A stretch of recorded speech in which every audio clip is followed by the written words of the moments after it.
Hello, my dear viewers. How are you all? I hope you are doing well and you are staying at home and stay at home, stay safe, stay healthy. This is Yair Gupta. Welcome you on YouTube channel English Subject Complete English Solution. चलिए तो आज शुरू करते हैं आज का lesson subject verb agreement का 5वां वीडियो है मेरा ये। और इसके पहले 4 वीडियो डाल दिया गया है जो कि प्लेलिस्ट में मिल जाएंगे। आप प्लेलिस्ट में जाके उसको देख सकते हैं, ठीक है। और सारे वीडियो बहुत ही अच्छे तरह से समझाया गया है। एक वीडियो इसके पहले वाला वीडियो कंजंक्शन पे बेस्ड था, उसके पहले प्रोनाउन पे बेस्ड था, और आज मैं कुछ ऐसे ही मिक्स अप रूल लेके आया हूँ आपके लिए, ठीक है। तो देखते रहिए, सीखते रहिए, इंग्लिश बोलते रहिए और मेरे साथ जुड़े रहिए। अगर वीडियो पसंद आ रहा है तो लाइक कीजिए, और अभी नए हैं चैनल पे तो सब्सक्राइब करके ऑल का नोटिफिकेशन आइकन सबसे ऊपर होगा वो दबाएंगे। आप लोग दबाना भूल जाते हो, नोटिफिकेशन नहीं जाता है। मैं वीडियो जैसे ही डालूंगा नोटिफिकेशन आपके पास चला जाएगा, ठीक है। और दूसरा बात मैं क्या बोलना चाहता हूँ, आपको टेलीग्राम चैनल पे आप जाके ज्वाइन कीजिए मुझे। फेसबुक, ट्विटर, इंस्टा हर जगह जाके फॉलो कीजिए। लिंक्डइन पे भी फॉलो कीजिए। English subject complete English solution का ही नाम दिया गया, ठीक है। चलिए शुरू करते हैं आज का वीडियो। अभी देखिए सब्जेक्ट वर्ब एग्रीमेंट का एक रूल है। आज का रूल नंबर 1 मैंने पढ़ाऊंगा आपको। A number of the number of. A number of the number में क्या डिफरेंस है ये समझेंगे पहले आप, ठीक है। इससे रिलेटेड रूल पढ़ने वाले इसलिए इसको डिस्कस करो। ए नंबर ऑफ पुलर होता है, द नंबर ऑफ सिंगलर होता है। जब द नंबर ऑफ सिंगलर होता है, ठीक है, और ए नंबर ऑफ पुलर होता है, ऑब्वियसली सी बात है ए नंबर ऑफ के बाद पुलर सब्जेक्ट आएगा और वर्ब भी पुलर आएगा। इसके लिए तो कोई झंझट करना ही नहीं आपको, ठीक है। द नंबर ऑफ के बाद पुलर सब्जेक्ट आता है लेकिन वर्ब सिंगलर आता है। ये थोड़ा सा कंफ्यूजिंग रूल है तो उसको देखेंगे, क्लियर करूंगा आपको मैं अभी इसी एग्जाम्पल में, ठीक है। अभी देखिएगा ए नंबर ऑफ, अब इसके बाद वर्ब सब्जेक्ट पुलर चाहिए आपको। Number of students dash playing,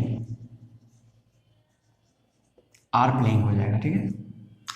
यहाँ पे सब्जेक्ट पुलर आ गया, वर्ब भी पुलर आ गया, ठीक है। सब्जेक्ट पुलर, वर्ब भी पुलर। देखिएगा सब्जेक्ट पुलर, वर्ब भी पुलर, ये मेरा कंसेप्ट है। अब देखिएगा द नंबर ऑफ का कंसेप्ट देखेंगे आप। द नंबर ऑफ, अभी देखिएगा पुलर सब्जेक्ट लाना है, ठीक है सर, स्टूडेंट्स लाया is playing. The number of students is playing, यहाँ पे मैंने क्या बोला, वर्ब सिंगलर आया है आपका, सब्जेक्ट पुलर आया है। यही आपको ध्यान देना है। द नंबर ऑफ अगर आता है तो वर्ब क्या आएगा, सिंगलर आएगा, और सब्जेक्ट पुलर आएगा। The number of subject puller verb singular. A number of puller subject and puller verb. This is the concept, this is the example. आप इसका स्क्रीनशॉट फटाफट लीजिए, ये आपका एक रूल तैयार हो गया। चलिए, बहुत गर्मी है आज, ठीक है। स्क्रीनशॉट ले लिया आपने, ठीक है। चलिए स्क्रीनशॉट अगर आपने ले लिया तो मैं सेकेंड रूल पे आता हूं आपको।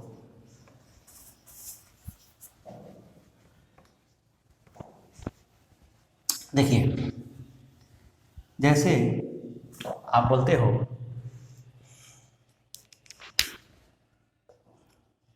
एक राजा था,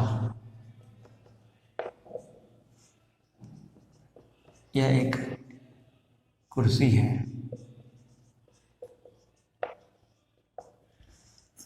क्या ट्रांसलेशन करोगे इसका, एक राजा था तो ए किंग वॉज देयर, क्या सही है। इसका ट्रांसलेशन होता है there was a king, it is a chair. अब कहने का मतलब समझिएगा हम क्या बोलना चाहते हैं। कि देयर है जो इंट्रोडक्टरी सब्जेक्ट है, देयर क्या है मेरा, इंट्रोडक्टरी या डमी सब्जेक्ट भी बोलते हैं उसको, डमी सब्जेक्ट भी उसको कहा जाता है। इट के साथ भी वही केस है, डमी सब्जेक्ट उसे कहा जाता है, डमी सब्जेक्ट कहा जाता है। तो मैं क्या बताना चाह रहा हूँ, there plus verb plus subject, there is not an subject, there is not main subject. Subject is something it is talked about here, जिसके बारे में बात किया जाए वो सब्जेक्ट होता है ना, वही होता है ना सब्जेक्ट। तो देयर इज ए किंग, किसके बारे में, राजा के बारे में बात की जा रही है। तो राजा आपको देखना है सिंगुलर है कि पुल्लर है। अगर राजा जिस तरह का होगा सिंगुलर पुल्लर, देयर के अनुसार वही वर्ब आएगा, इज वाज। अभी देखिए राजा के लिए किंग्स हो जाएगा तो देयर वर किंग्स हो जाएगा, देयर वर किंग्स हो जाएगा, वाज का वर हो जाएगा, देयर आर किंग्स हो जाएगा, ए हट जाएगा। यही रूल है मेरा। इसको अगर मैं पूरे बोर्ड पे अच्छे से समझा दूँ आपको तो रूल क्या बनेगा, सब्जेक्ट वर्ब एग्रीमेंट का देयर के साथ क्या रूल बनेगा। देयर अगर सब्जेक्ट में दिया है और यहाँ वर्ब डालना है तो अकॉर्डिंग टू सब्जेक्ट हो जाएगा। और सब्जेक्ट कहाँ से होगा, यहाँ पे सब्जेक्ट मिलेगा आपको, यहाँ पे सब्जेक्ट मिलेगा। और इट का रूल मैं समझा दूँ आपको, तो यहाँ पे सब्जेक्ट, लेकिन सब्जेक्ट कैसा है, इट के साथ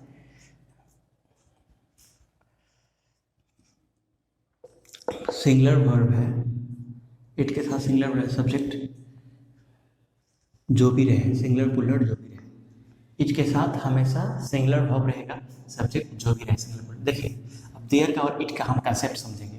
देयर के साथ वर्ब अकॉर्डिंग टू सब्जेक्ट आएगा और ये मेरा सब्जेक्ट है। इट के साथ सिंगुलर वर्ब आएगा और ये मेरा सब्जेक्ट, सिंगुलर पुल्लर कुछ भी हो सकता है। जैसे एग्जाम्पल लिखिए, देयर डैश ए किंग। अगर प्रेजेंट में लिखना है तो लीजिए, नहीं तो वाज लिखिए, प्रेजेंट और ये हो गया पास्ट, ठीक है। तो मेरे इज वाज दोनों हो जाएगा, यानी सिंगुलर ही आएगा, यानी कि सिंगुलर ही आएगा अकॉर्डिंग टू सब्जेक्ट। जैसे आपको मैंने देयर के साथ बताया। अब यहाँ किंग्स अगर कर देते हैं तो ये तो ऑटोमेटिक हट जाएगा, ए को रिमूव कर देंगे क्योंकि यहाँ पे बहुत सारे किंग्स हैं। तो यहाँ पे आर कीजिए या वर कीजिए, आर करेंगे या तो वर करेंगे, समझ में आ रहा है ना। उसके बाद देखिए मतलब किंग्स के अनुसार यहाँ पे वर्ब आया, यहाँ किंग के अनुसार वर्ब आया। ये देयर का सिचुएशन हो गया। इट का सिचुएशन क्या है, it is a king, sorry it is a chair, it is a chair. तो अभी सिंगुलर वर्ब आया, ठीक है। अभी it is they who, it is they who taught me English. उन लोगों ने मुझे इंग्लिश सिखाया, उन लोगों ने, इट इज दे। तो दे भी है लेकिन यहाँ सिंगुलर है। यहाँ पे देखिए सिंगुलर के है तो सिंगुलर आ ही रहा है, यहाँ पुल्लर होके भी सिंगुलर है। एक कंसेप्ट आपको समझना है। चलिए स्क्रीनशॉट आप ले लेंगे फटाफट, अच्छा रहेगा।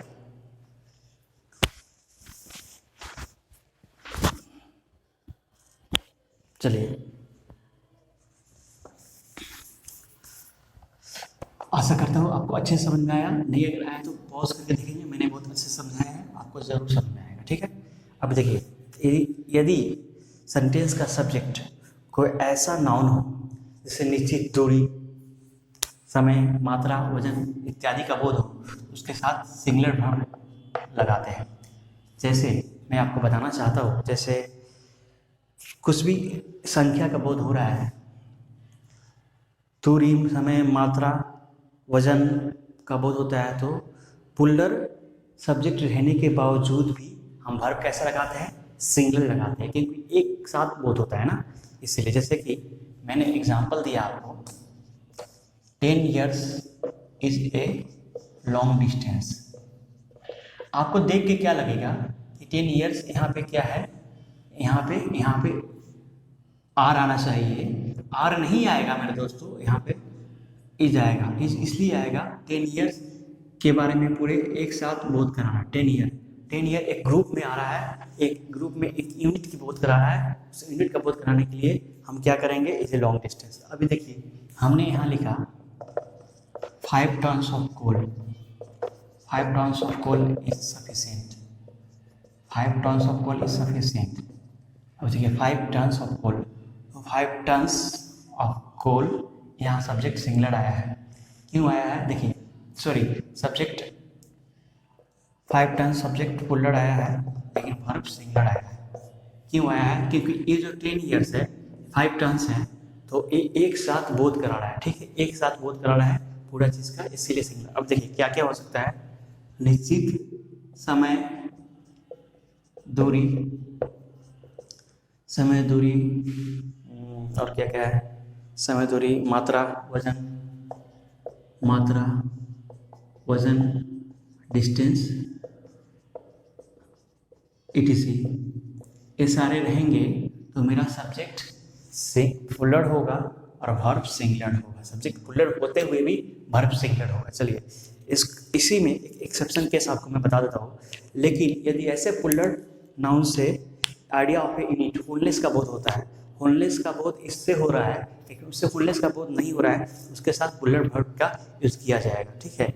जैसे अभी देखिएगा कैसे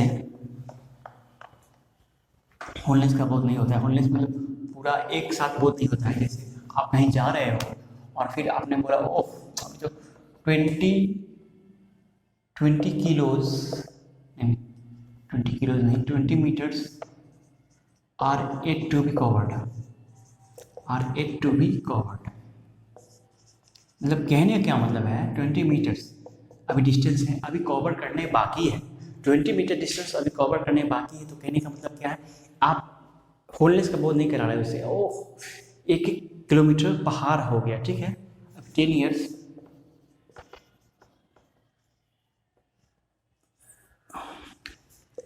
10 years have passed since I